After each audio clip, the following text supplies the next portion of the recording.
Altar, les royaumes entrelacés. Résumé de l'épisode 4. Le groupe partit à la recherche de la cuisinière disparue depuis un certain temps déjà. En chemin, ils tombèrent sur un étrange spectacle. Un groupe de Meiwati tentait de libérer un golem de métal pris au piège par une plante imposante et vorace. Malgré leur effort, la plante se révélait bien trop forte pour eux. Phidre essaya de les effrayer en faisant du bruit, mais les petites créatures se contentèrent de reculer, tout en continuant à désigner la plante. Incapable de gérer la situation pour le moment, le groupe nota l'emplacement pour y revenir plus tard. En poursuivant leur route jusqu'à l'emplacement de la caravane, ils retrouvèrent des traces s'éloignant de la zone. Alors qu'ils les suivaient, en nuit, la voix mystérieuse qui les avait rencontrés auparavant les avertit. Le chemin que vous prenez est dangereux. N'y allez pas. Elle mentionna également être gardée par des lucioles qui la brûlaient avec leur lumière et leur indiqua une possible façon de la libérer, un peu plus au nord. Dans les méandres du marais, où la brume danse sans cesse, un espace est ouvert. Les arbres s'y dressent. Placez l'instrument du temps au centre de ce lieu. Quand les 12 coups résonnent, le secret sera dévoilé. Le groupe continua sa quête et arriva devant une caverne d'où émanait une odeur nauséabonde de pourriture. À l'intérieur, ils découvrirent des goules chancreuses sommeillant parmi des carcasses, dont celle d'un sangours. Près d'un feu crépitant, la cuisinière était attachée à côté d'une grande marmite. Profitant de l'effet de surprise, le groupe lança une attaque sournoise contre les goules. Le combat fut acharné, mais ils réussirent à la libérer. Jakuma se précipita pour la détacher.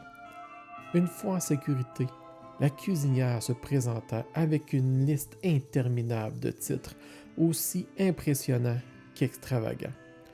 Olfi, la téméraire exploratrice des marécages aux 1000 morts, maîtresse des racines et des fleurs rares, concocteuse de soupes sauvages et potions miraculeuses, érudite des herbes sèches, dame des cuissons et vagabonde infatigable des 100 semins. Olfi expliqua qu'elle s'était arrêtée pour cueillir des herbes en chemin. En revenant, elle avait trouvé sa caravane disparue et en avait profité pour vagabonder.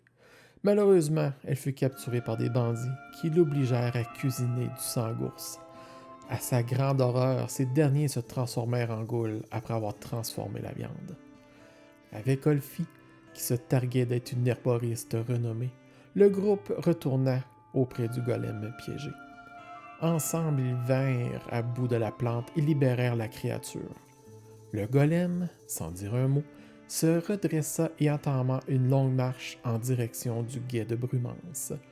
Sa structure rudimentaire, des jambes de hauteur inégale et une apparence de prototype mal conçue intriguaient.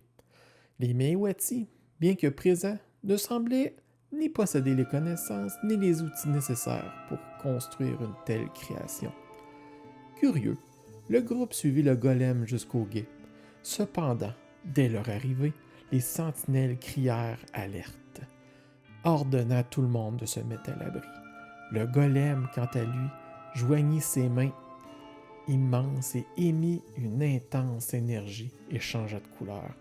Puis, sans un avertissement, il explosa violemment, emportant une partie de l'enceinte extérieure du guet. Farzadel, furieux, conclut que cette attaque était probablement une représaille des Meiwati pour avoir empêché la création d'un nid d'ancrage. Référence au premier épisode. La journée s'acheva néanmoins sur une note plus légère, avec un grand festin organisé par Olfi qui concocta une salade mémorable grâce à ses herbes fraîches et ses talents de cuisinière. Envie d'en savoir plus sur Altar et ses mystères? Plongez dans mon Wardenville, vous y découvrirez une foule d'informations en lien avec ce monde.